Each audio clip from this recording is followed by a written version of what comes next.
நீங்களாம் லைஃப்பில் ஃபோக்கஸ் உடையவங்க. தான் தாயி தகப்பனுக்கு நாளைக்கு அள்ளி கொடுக்கக்கூடிய தன்மை உடையவங்க. நீங்கள் பலவிதமான அவப்பேறு அவமானத்தெல்லாம் சந்திச்சிருக்கக்கூடிய தருணம். சிம்ம ராசியில் ஒரு 40 வயசு 45 வயசுக்கு மேலே இருக்கிறவங்களுடைய மூத்த மகனுக்கும் உங்களுக்கும் ஆவாது. அவன் எதிரியாவே இருப்பான் உங்களுக்கு. சிம்ம ராசியில உள்ள கணவருக்கு இந்த ஓரிரு மாசம் ஆவாது. ஏன்னா உங்களுக்கு அஷ்டம சனியும் ஒரு பக்கம் இருக்கு, ராசியில கேது பகவானும் இருக்கு. அதனால உங்களுடைய கணவனுக்கும் உங்களுக்கும்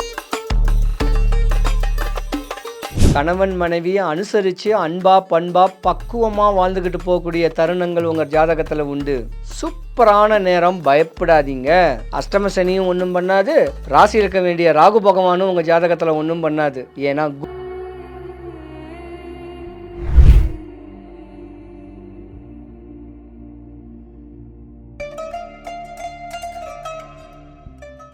உற்றார் யார் உளரோ இந்த உயிர் கொண்டு போம்பொழுது குற்றாலத்துறை கூத்தன் அல்லால் நமக்கு உற்றார் யார் உளரோ. சிவாய நம. வணக்கம். நான் உங்கள் ஜோதிடர் கருப்பசாமி, கேஜிஎஃப். ரியல் ஒன் ஆன்மீக சேனலை பார்த்துருக்கிற அனைவருக்கும் வணக்கம். 2025 ஜூன் மாதம் 12 ராசிகளுக்கும் உள்ள பலன்கள் பலவீனங்கள்.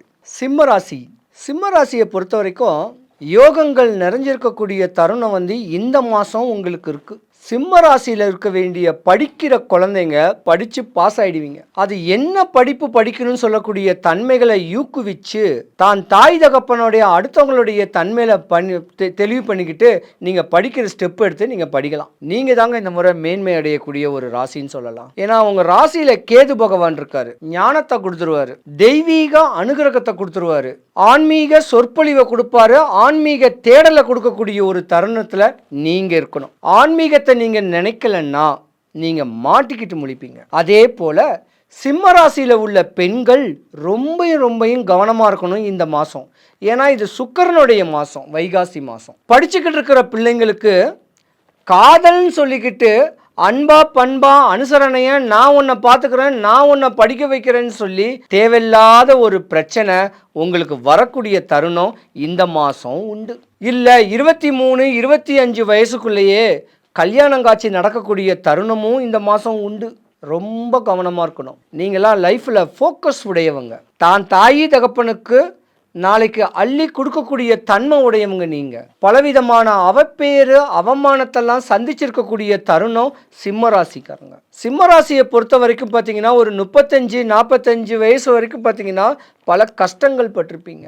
உங்களுக்கும் உங்கள் மாமியாருக்கும் சின்ன மிஸ் அண்டர்ஸ்டாண்டிங்லாம் வரதுக்கான வாய்ப்பு இருக்குது. சிம்ம ராசியோடைய ராசிக்காரங்களுக்கு உண்டான கணவன் அமைகிறது கஷ்டம். இருந்திருந்தாலும் அந்த கணவனை அரவணைச்சு அன்பா பண்பா கணவனுக்காகவும் பெத்த பிள்ளைங்களுக்காகவும் வாழ்க்கையவே அர்ப்பணிக்கக்கூடிய தருணமுடைய அற்புதமான தெய்வ பிறவி யாருன்னா நீங்கள் சிம்மராசி பெண்கள்.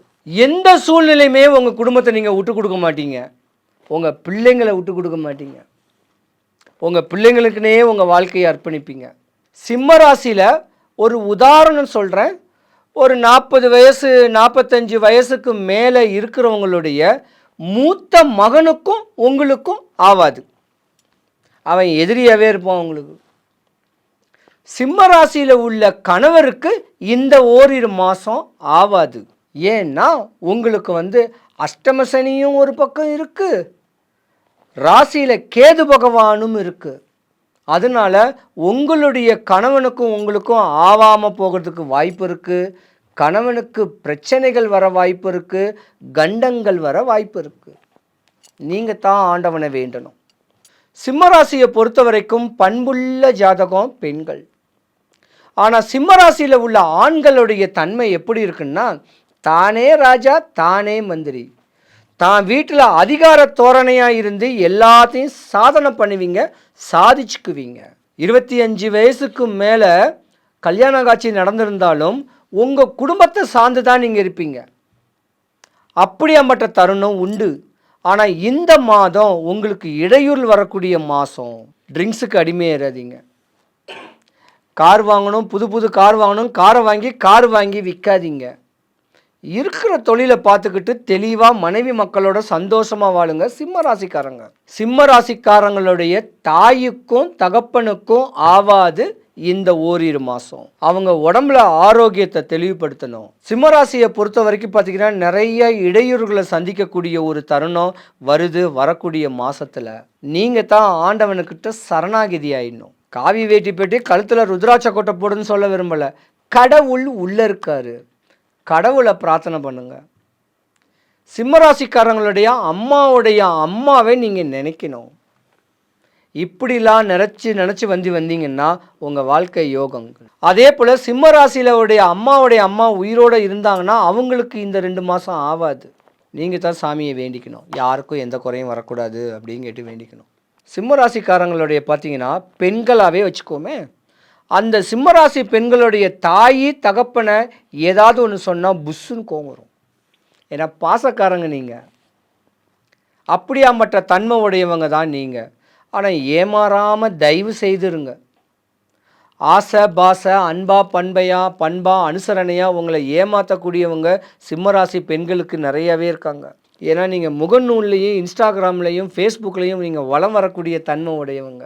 சிம்மராசியை பொறுத்த வரைக்கும் ஒரு 55-60 வயசு வரைக்கும் உங்கள் உடல் ஆரோக்கியத்தை பார்க்கணும். ஆனால் இந்த மாதம் உங்களுக்கு சக்ஸஸ் நடக்க போகுது. சிம்மராசிக்காரங்களுடைய கல்யாணம் ஆகாத ஒரு குழந்தை இருந்துச்சுன்னா அந்த கல்யாணம் ஆகாதவருக்கு திருமண பேச்சுகள் வரக்கூடிய மாதம் இது.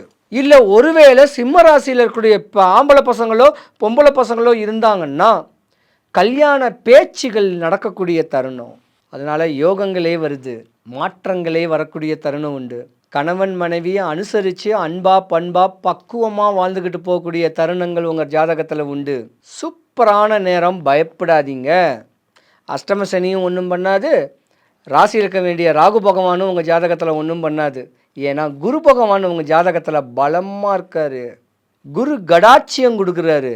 அப்போ நீங்கள் ஒரு சித்தரை பிடிங்க. டைம் கிடச்சிச்சின்னா திருவலங்காடு, சிம்மராசிக்காரங்க திருவலங்காடு போங்க. அங்கே இருக்கிற குளத்துல கையை காலை அலும்பிட்டு காளியம்மாவை பார்த்துட்டு மூஞ்சிகேஸ்வரர்னு ஒரு சித்தர் இருக்காரு. அந்த சித்தர் கோயிலில் ஒரு விபூதியை வாங்கி பூசுங்க.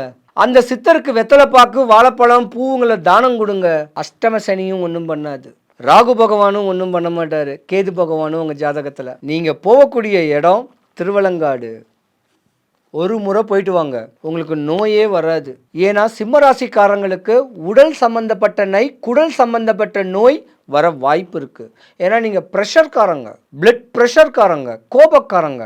அந்த கோபத்தினால தான் உங்களுக்கு ஹார்ட் சம்மந்தப்பட்ட பிரச்சனை வரும், கணையம் சம்மந்தப்பட்ட பிரச்சனை, நியூட்ரஸ் பிரச்சனைலாம் உங்களுக்கு வரும். அதனால் உங்கள் ஆரோக்கியத்தை பார்த்து நல்ல கீரைகள், நல்ல சாப்பாடு, நல்ல தண்ணி, லைஃப்பை ருசித்து வாழக்கூடிய நல்ல பாட்டு, நல்ல மெடிடேஷன்ஸு, இதெல்லாம் பண்ணிங்கன்னா இந்த ஓரிரு மாதத்தில் உங்களுக்கு தலைமுடி கூட கொட்டாது. சூப்பர் ஜாதகம், பயப்படாதீங்க. சிம்மராசி அன்பர்கள் அனைவருக்கும் சுபிக்ஷம், ஐஸ்வர்யம், கடாட்சியம் கிடைக்க, வடபழனி ஆண்டவனுடைய அனுகிரகம் உங்களுக்கு பரிபூர்ணமாக கிடைக்க இறைவனை நான் பிரார்த்திக்கிறேன். சிவாய நம.